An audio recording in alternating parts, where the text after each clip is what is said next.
you may have heard many times, good speaking is re-speaking. And if you haven't heard that many times, you've heard it now. Following that advice, Ken will re-speak, incorporating the suggestions made here from ET members in a presentation he made 2 weeks ago entitled The Old Country. Please join me in welcoming Ken.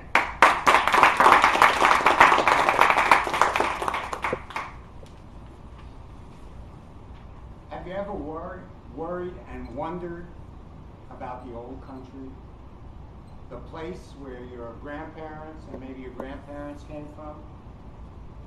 Maybe you've even been there, gone back to the old country. Or maybe like me, you didn't care at all. To me, the old country was a place where my grandparents came from. Now, I was born in New York City. I was raised as an American, a Yankee fan, in fact. My parents were born in New York City, and they were very American.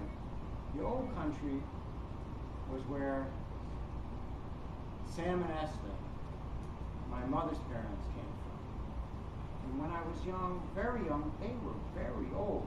Sam and Esther were short people, dressed in frumpy clothes.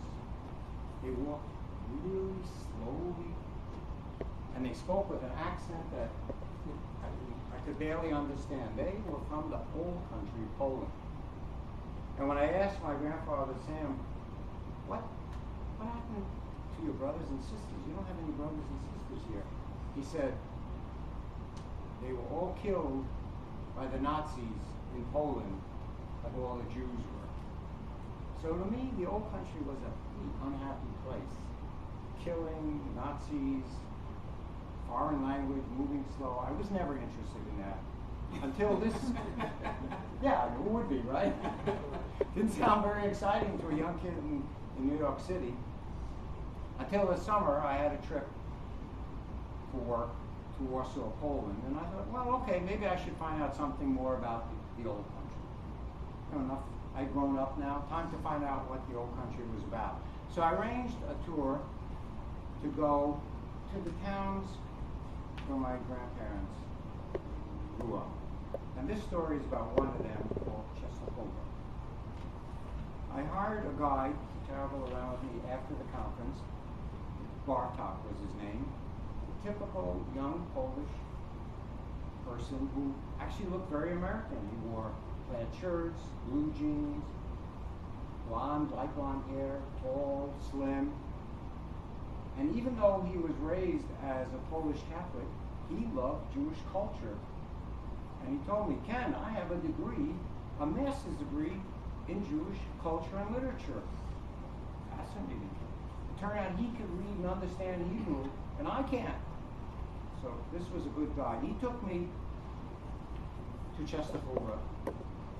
He took me to the old Jewish part of town where undoubtedly my grandparents grew up.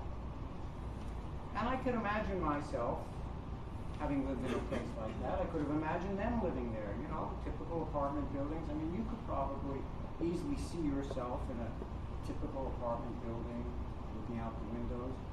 I could relate to that. Then he took me to the center of town where more than 70 years ago the Nazis had rounded up the Jews, and he lined them up in front of tables. He said here they had them lined up, and over there they sent them off to the camps. And I could imagine, you know, what that must have been like, the whole plaza filled with people being sorted. And then Bartok said, Ken, you have to go to the old Jewish cemetery. And for Jews, cemeteries are very special places. They have the historical records, and you know, it's a place of reverence, like for many people. So he took me on some remote road in the back. It was all litter filled. It was really kind of decayed, out of the way road. We got to the cemetery, and it was shocking. All the tombstones had been knocked down and broken. And the areas where the tombstones were overgrown with weeds and shrubbery and trees had fallen down. The Nazis had knocked down all the tombstones, more than 70 years ago with tanks. And after they killed all the Jews in town, presumably my relatives, there was nobody left to fix up the cemetery. So we went wandering around the cemetery. He could read the tombstones, and I couldn't read them, but he would read them. We were looking for family names. Couldn't find anything until finally he took me to a place. He said, "Look down here." And it was a kind of long, rectangular area filled with grass, sort of like a filled-in trough.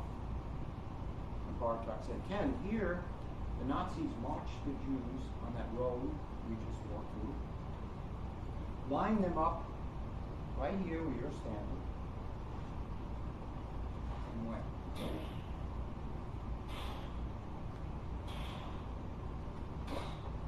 Kill them one by one," he said, push them into the trough. I was standing there. I looked down. I can imagine. Could have been me. I mean, had I been born 70 years earlier in that place, they would have marched me here. And I felt the terror and the horror of looking in a pit where people I would have known, relatives, were there.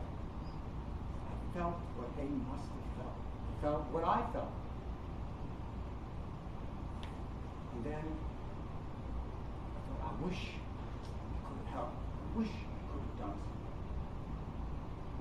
And at that moment I discovered sometimes you have to go back to the old country to discover something really deep about yourself and about people. And what I discovered is you go back to the old country and then think about your present and feel how other people might feel. You might be motivated to do something, just as I felt, I wish I could have helped and done something. So to wrap up, perhaps each one of you has an old country. Maybe it's not a literal place, maybe it's a place inside where you could go in and feel what other people who were oppressed or victims felt. From that, maybe you too, by visiting the old country, could feel, how can I help? What can you do? What can you do today? Thank you.